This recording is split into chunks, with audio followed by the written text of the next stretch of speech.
children is what Jun Yu said he was sending me. What he wanted me to guard with my life because he told Jun Ling I was the only one he could trust. He managed to smuggle them to safety with just the clothes on their backs, Jun Ling's backpack, and the 3 special cell phones he gave them. He said they were not to use them until they were safely out of China. But why? What happened? Does she know? No, she doesn't know. She just said Jun Yu was in trouble, big trouble. He told her the less she knew, the safer she would be. She says she's not safe even here. She flew into New York, then from New York to here. Some of the same people on the plane from China followed her here. She thinks so, anyway.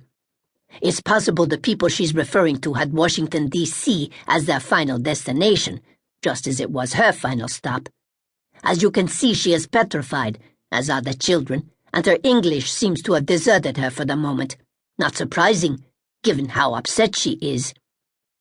What are we going to do, Harry? We're leaving right now. Get everything together, and we'll head out to Pinewood. I'll call Jack to alert him. Harry, there's nothing to get together. What you see is what there is.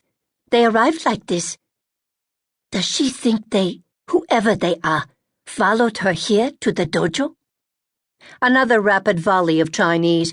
Harry shook his head as he punched out the number of Jack's cell phone. She doesn't know. She said there were too many cars, and they all looked alike to her. The children are afraid of the dog.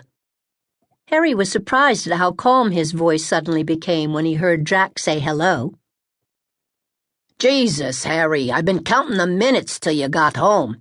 I was just going to call you when you called me. I had my finger on the send button. Why? Why were you calling me? Because I have something to tell you, and I want you sitting down when I tell you. Tell me Yoko is there with you. Tell me that, Harry. Yes, Yoko is here. So is Cooper. So tell me what you have to tell me. You called me, so you go first. Is everything okay? What was the emergency? Jack said, stalling for time. You remember that Jun Yu said he was sending me something I needed to guard with my life? Yeah, I remember that. Did it get there? What is it?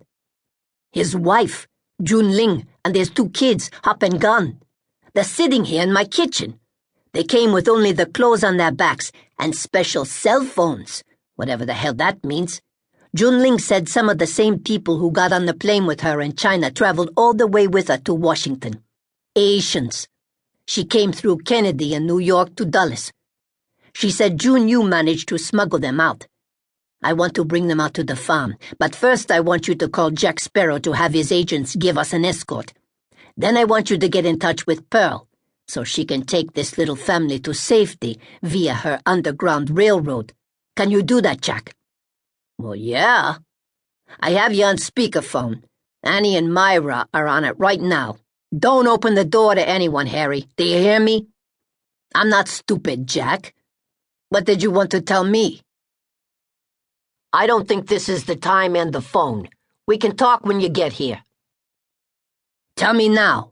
Nothing can be worse than this. You want to bet? You know that old saying, when it rains, it pours? When I got here, Fergus and Charles had C-SPAN on, and a bulletin flashed across the screen.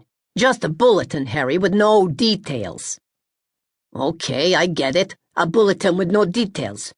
Do I need to yank it out of you? Jun Yu is dead. He was killed today. Actually, they used the word slaughtered. If I remember correctly, Jun Ling doesn't speak English, and you said the kids are there, so how are you going to handle this? Very carefully, but not here, Harry said, his head reeling at the news, and not bothering to tell Jack that Jun Ling's English was usually quite good. Right now they're exhausted, and I don't think Jun Ling can handle any more bad news. You're sure, Jack? There's no mistake? Harry, I'm as sure as the bulletin I saw sliding across the screen. It's still running across. It's for real. Still no details. You okay, Harry? No. How long before the agents get here? 10 minutes, Harry heard Annie loudly in the background. Be downstairs waiting. 2 agents.